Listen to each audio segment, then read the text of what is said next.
Welcome back. Bulletin کے آغاز میں رخ کریں گے کھیل کے میدان کا۔ آپ کو بتائیں بنگلہ دیش نے پاکستان کو دوسرے ٹی20 میں ہرا دیا ہے۔ بنگلہ دیش نے پاکستان کو 8 رن سے شکست دے دی۔ بنگلہ دیش نے پاکستان کو پہلی بار ہر ٹی20 سیریز میں ہرا دیا ہے۔ پاکستان نے ٹیم 134 رنز کے تعاقب میں 125 رنز بنا سکی ہے۔ فہیم اشرف کی 19 سنچری بھی رائے گاں گئی۔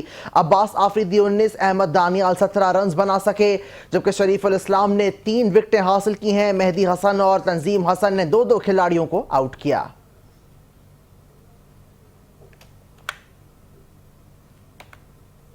اپڈیٹ کر رہے ہیں کہ بنگلہ دیش نے پاکستان کو دوسرے ٹی20 میچ میں ہرا دیا ہے۔ بنگلہ دیش نے پاکستان کو 8 رن سے شکست دے دی ہے۔ بنگلہ دیش نے پاکستان کو پہلی بار دوسرے ٹی20 سیریز میں بھی ہرا دیا۔ پاکستان ٹیم 134 رنز کے تعاقب میں 25 رنز بنا سکی، جبکہ فہیم اشرف کی نصف سینچری جبکہ رائے گاں گئی ہے۔ عباس آفریدی نے 19، احمد دانیال 17 رنز بنا سکے۔ اشرف الاسلام نے 3 وکٹیں حاصل کیں۔ مہدی حسن اور تنظیم حسن نے 2 کھلاڑیوں کو آؤٹ کیا۔